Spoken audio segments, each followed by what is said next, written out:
the harvest.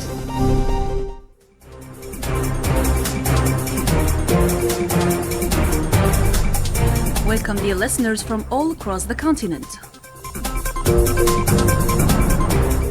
Nigerian President Abdulrahman Chiani sends congratulations to Algerian President Abdelmadjid Tebboune on Revolution Day, wishing prosperity and growth and reaffirming his commitment to strengthening ties of cooperation and friendship between Niger and Algeria.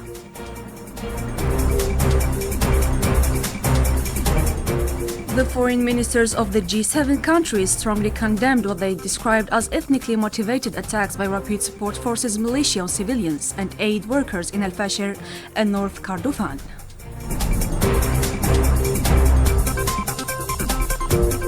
The A3+ group at the Security Council called for strengthening the UN mission in South Sudan, both financially and technically, urging greater international engagement to help resolve the country's ongoing conflict.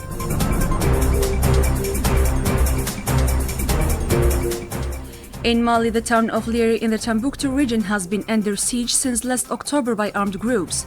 The blockade has forced more than 2,500 people to flee to Mauritania, according to the UN Refugee Agency.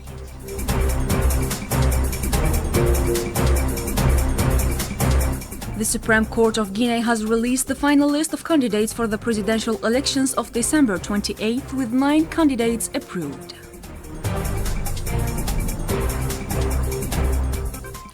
On the economic front, the upcoming African Startup Conference in Algeria is going to highlight Africa's most successful startups, emphasizing quality over quantity. It aims to showcase inspiring examples for youth and explore opportunities for startups to enter African and Arab markets, as highlighted by the Algerian Minister of Knowledge Economy, Startups and Microenterprises, Noureddin Wadah. On the same context, he explained the two main parts of the event: a ministers' meeting to share best practices and business session linking investors and startup founders. Let's listen. Two sides in this conference. The first one is a meeting of the ministers, and during this meeting there will be a document making a summarize of the best practices of the biggest ecosystems in the African continent. So this will be from the political side. For the business side, there is two major events that we have mentioned already. The investors meeting, which is GPLP Summit, and the other point is the meeting between ministers and founders. So maybe it's the first time we did it in Africa, where ministers will meet founders and will tell frankly what is going wrong, what can be done together in order to make African technology greater and used by the African countries. In other news, 10 major development banks have pledged $185 billion by 2030 to help developing countries, including African nations, to tackle climate change, as announced at the opening of COP30 in Belém, Brazil. More details with Yasmin Ben Ashor.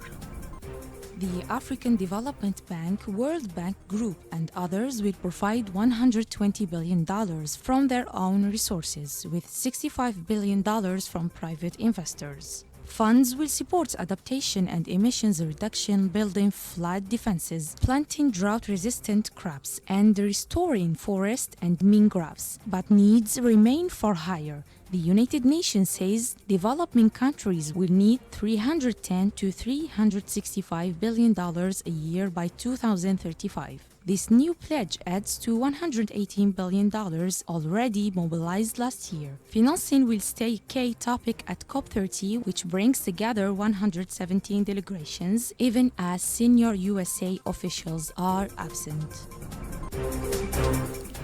In culture and heading to Algeria for the first time, Timimoun is preparing to light up the silver screen as it hosts the first edition of the Timimoun International Short Film Festival from November 13th to 18th, with Senegal as the guest of honor.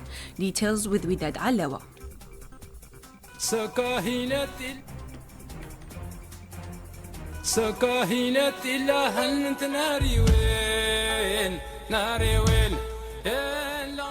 As the international cinematic ceremony begins in Timimoun, set against the backdrop of the Sahara's Red Dunes, 61 short films from 31 countries are competing for the coveted Golden Gorara Grand Prize. The Timimoun International Short Film Festival celebrates African cinema with Senegal as guest of honor, aiming to become an annual cultural landmark that empowers young filmmakers and builds bridges through cinema. The program also includes a white card section curated by Algerian director Abdelnour Zahzah, featuring 6 national films alongside 5 Senegalese short films presented in tribute to the guest country. The festival celebrates cinematic talent from Algeria and across Africa, showcasing works that blend artistic simplicity with powerful impact, where Timimoun's light meets the sand footprints shaping African cinema.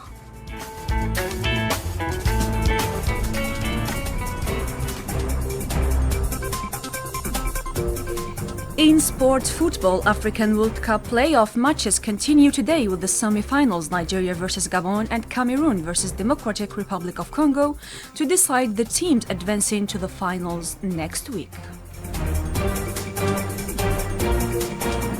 That was all for today. Thank you for listening. Feel the vibe, feel the heat.